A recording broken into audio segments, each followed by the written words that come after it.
Fala galera, ligado aqui no canal do VSR, chegando para mais um vídeo. O tema do vídeo agora, ufa, que drama em Fluminense.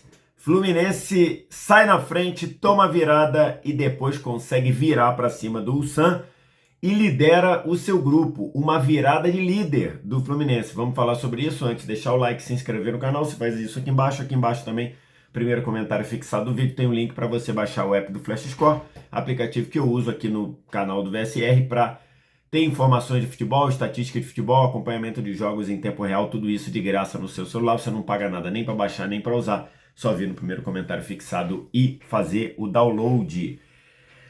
Tô gravando esse vídeo aqui na noite de sábado, depois de o Fluminense ter, como diria o meu grande ídolo na profissão, o Washington Rodrigues, ter parido um porco-espinho para ganhar do Ulsan, o time sul-coreano.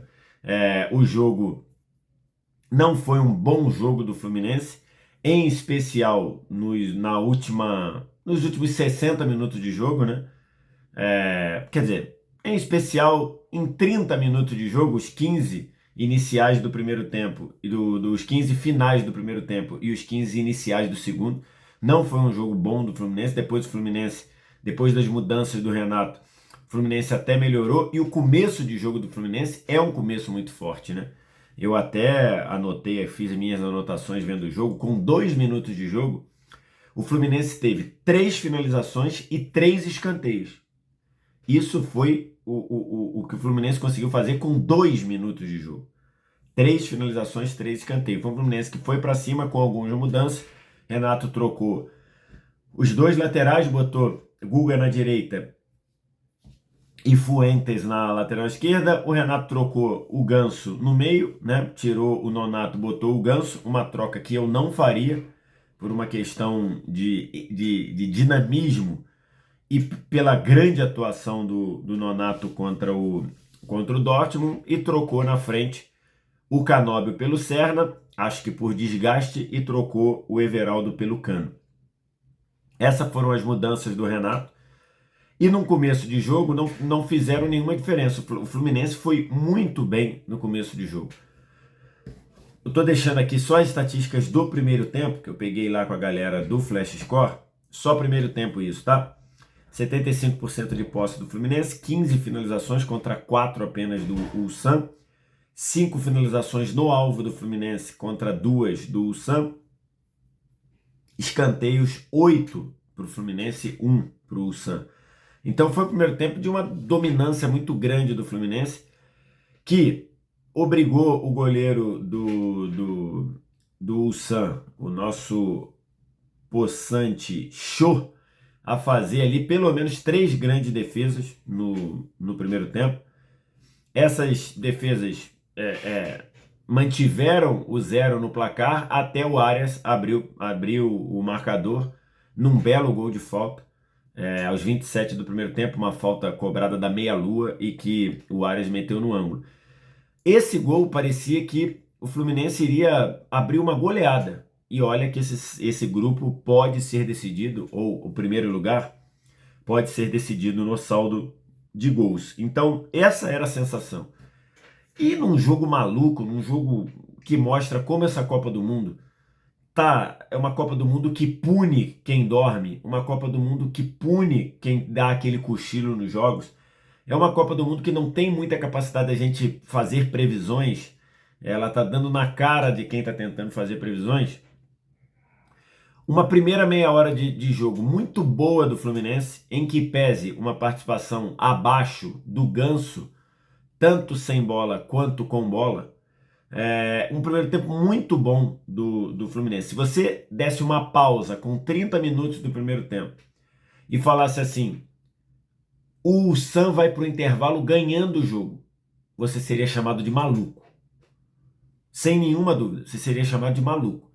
E não é que o Sam foi para o intervalo ganhando por 2-1, virou o jogo em 2 lances bem, digamos, bem, não vou dizer aleatórios, mas em 2 lances bem improváveis. O primeiro gol do Sam, que é marcado aos 37 do primeiro tempo, Ele começa num toque de calcanhar completamente desnecessário do Ganso na meia-lua.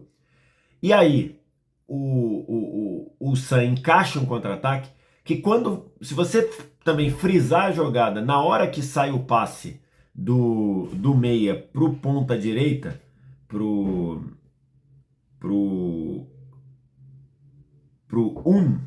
na hora que sai esse passe, você olha e você fala, essa jogada vai gerar perigo? Você ia dizer com certeza que não, que era um jogador do Ulsan espetado na ponta direita contra pelo menos 2 jogadores do Fluminense e o gol saiu. Ele ganhou, deu um tapa procurando a linha de fundo, cruzou rasteiro, a bola passou pelo Eric Farias no miolo da área e encontrou lá no segundo pau para empurrar a bola ali meio sem ângulo, encontrou o Lee Jin-hyun.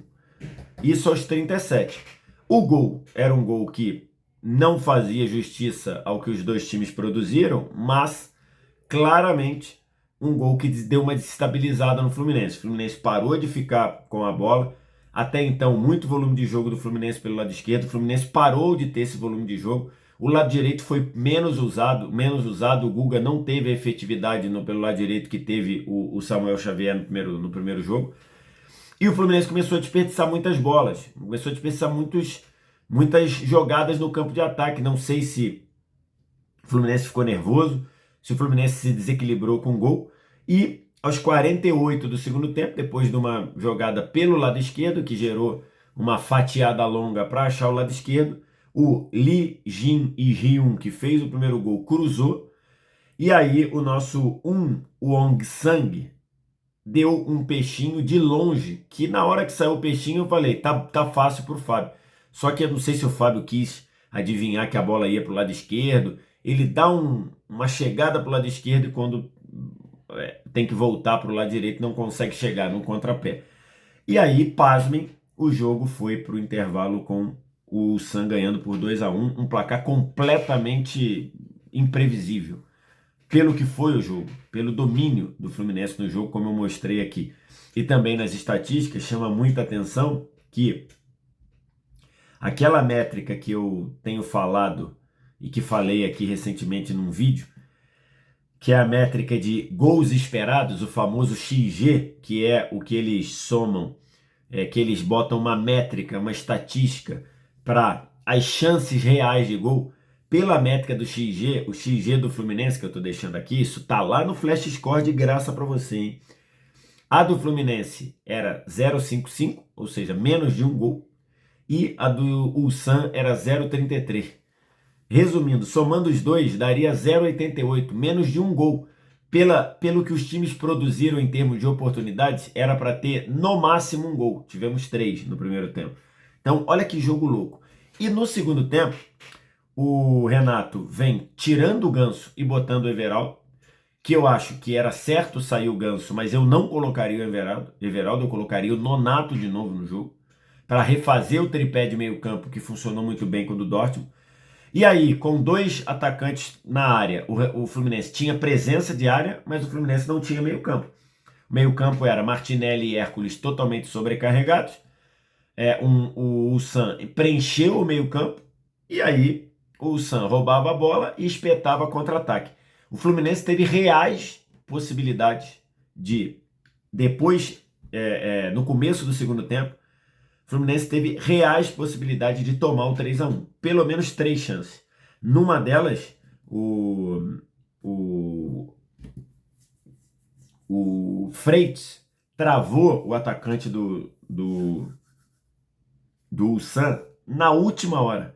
E essa travada, quando ele já tinha engatilhado para bater, e essa travada fez a bola ficar viva na área, o Fábio abafou no pé do atacante, pegou a bola, até derrubou o atacante do Ulsan, mas antes ele tinha pegado na bola. Porque seria o gol do 3-1. O atacante do Ulsan engatilhou para bater e o Freitas salvou. Ele ainda salvou pelo menos mais 2 oportunidades de contra-ataque até o Renato fazer as mudanças. E as mudanças vêm aos 14 do segundo tempo. Até ali, o Ulsan teve condição de matar o jogo. Teve condição de fazer o 3-1. Não fez. E aí, quando o Renato traz Keno no lugar do Serna, O Serna foi definhando no jogo, até um bom começo, depois foi caindo. E quando ele traz o Nonato no lugar do Martinelli, a gente claramente vê o Fluminense crescer de muito no jogo.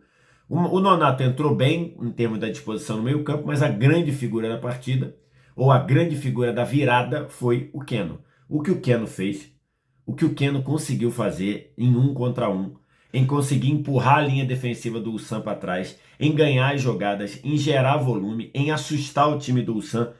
Uma grande partida vindo do banco do Keno, que é um jogador, seja no Palmeiras, seja no Atlético, seja no Fluminense. Lá atrás no Santa Cruz, né, o Keno é um personagem central do título da Copa do Nordeste do Santa Cruz em 2016, pode ser?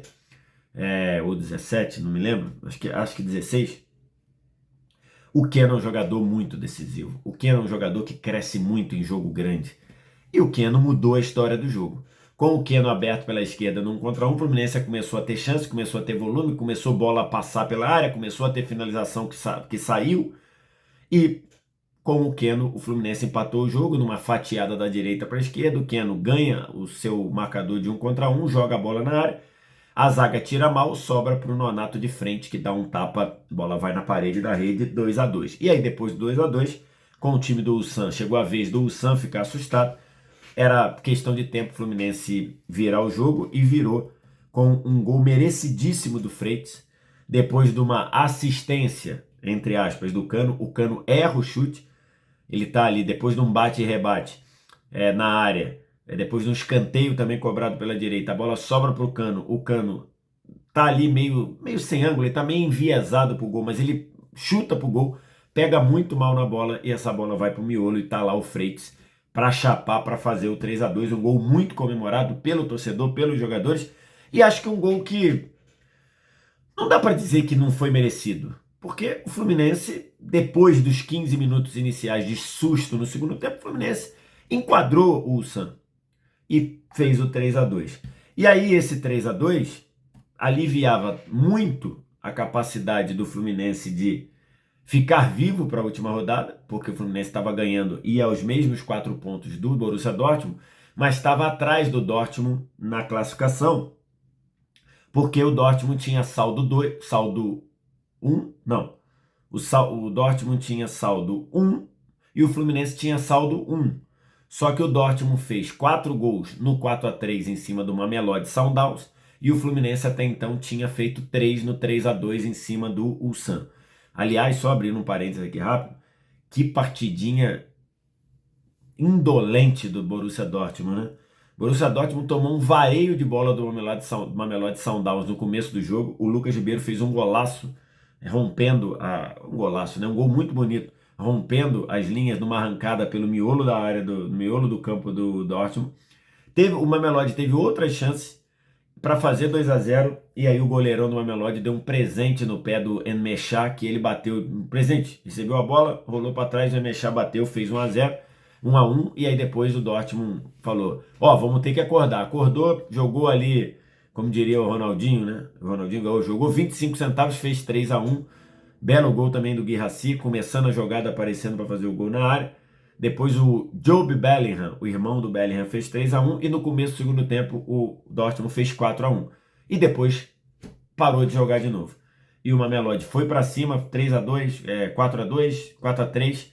E se tem mais 5 minutos o Mamelodi empatava. Um resultado injusto para mim. O Mamelodi não merecia perder o jogo. Então era esse o cenário. O Dortmund estava na liderança do grupo por causa dos gols marcados, até que numa escapada do Fluminense, o Ulsan, depois que tomou o 3-2, não teve realmente chance de empatar o jogo, tá? Teve uma outra bola ali que passou na área, mas teve depois que o Fluminense fez o 4-2, o Ulsan teve aí sim uma chance que o Fábio fez uma defesaça também. Mas depois do 3-2, o Ulsan tentou, se adiantou, mas não conseguiu fazer. E aí o Arias fez uma grande jogada lançado pela direita. O marcador, o sul-coreano, achava que o Arias procuraria a linha de fundo. O Arias, em vez de procurar a linha de fundo, cortou para fora, né, da área. E aí cruzou para o Keno fazer o gol de cabeça também na parede da rede. 4-2, um gol muito merecido, um gol muito importante. Porque esse gol colocou o Fluminense na ponta do grupo. Fluminense começa a última rodada liderando o grupo com 2 gols de saldo. 4 pontos, mesma pontuação do Dortmund, 2 gols de saldo e o Dortmund tem 1 gol de saldo. Para a última rodada, e aqui eu estou deixando a classificação do grupo que eu peguei lá com a galera do Flash Score, no app que você baixa aqui no primeiro comentário. Fluminense 4, Dortmund 4, Mamelodi Sundowns 3, o nosso bravo Ulsan eliminado porque perdeu os 2 jogos. A última rodada, o Fluminense tem 2 missões.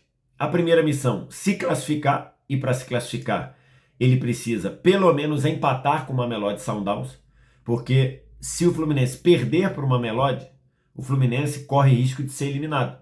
O Fluminense só se classificaria perdendo para o Mamelodi Sundowns caso o Dortmund perdesse para o Ulsan eliminado.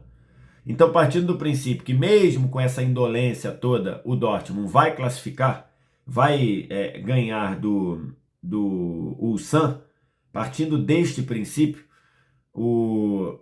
a gente imagina que o Fluminense precisa, se o Fluminense perder para o Mamelodi, estará eliminado. O Mamelodi vai a 6, o Fluminense ficaria com 4. Então, primeira missão do Fluminense, empatar o jogo, pelo menos, para se classificar. A segunda missão, o Fluminense ganhar a batalha de saldo de gols com o Borussia Dortmund. Porque nesse momento o Fluminense é líder com 2 gols de saldo e o Dortmund 1, mas se o Dortmund dispara um 3-0 em cima do Ulsan, o Fluminense teria que fazer um 3-0 em cima do Mamelodi para se passar em primeiro. Então o Fluminense tem 2 missões aí. Para garantir vaga, um empate, pelo menos um empate com o Mamelodi Sundowns. Para garantir o primeiro lugar, o Fluminense precisa ou torcer para o Dortmund não ganhar do Ulsan, ou ganhar a batalha de saldo de gols com o Dortmund, sendo que o Dortmund enfrenta o Ulsan eliminado. O Fluminense correu risco hoje. O Fluminense hoje olhou na cara da desgraça. E acho que isso tem um pouco ali da escalação, né? O Renato rodou o time, imagino que devia ter muita gente desgastada, por exemplo, o Canóbio corre demais, mas demais, então o Canóbio devia estar desgastado, o Samuel Xavier devia estar muito desgastado, mas eu acho que no momento que estão Ganso e Cano, eu acho que os dois jogarem juntos, o time perde numa intensidade ali.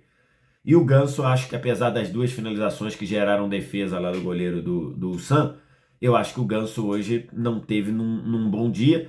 E não é nem por causa do toque desnecessário lá de calcanhar que gerou o contra-ataque do Ulsan, porque, repito, aquele toque poderia não ter gerado nada, porque o contra-ataque não estava desenhado. Acho que foi ali muito mérito do Ulsan conseguir.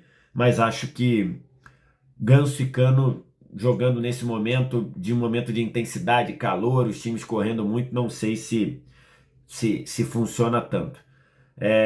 Para o jogo contra o Mamelodi, imagino que o Renato volte com o time que jogou muito bem contra o Dortmund, e aí a definir se o Everaldo começa como titular ou é o Cano. O Everaldo entrou depois, fez um papel interessante de gerar jogo dentro da área, de reter a bola dentro da área, mas claramente o Everaldo está sem confiança. Teve dois ou três lances que o Everaldo poderia ter chutado e ele não chutou. E aí a torcida do Fluminense começou o chute Everaldo na arquibancada. A torcida do Fluminense teve espírito foi espirituosa. Em vez de xingar o Everaldo, meteu uma musiquinha do chute Everaldo. Não sei como o Everaldo assumiu isso, ele recebeu isso, mas teve essa questão aí. Então, precisa ver. O Everaldo, imagino que esteja sem confiança. Mas hoje o Fluminense correu muito risco de se complicar na última rodada. Mas não complicou e ainda está na liderança. Inclusive, todos os brasileiros estão liderando as suas chaves depois de 2 rodadas. Quero te ouvir. O que você achou dessa virada de líder do Fluminense? Diz aqui embaixo. No mais, like, se inscreve no canal, sininho das notificações. Primeiro comentário fixado do vídeo. Tem o link para você baixar o app do Flash Score, aplicativo que eu uso aqui.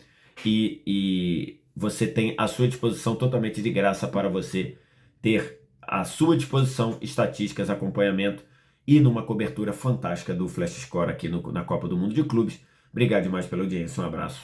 Tchau.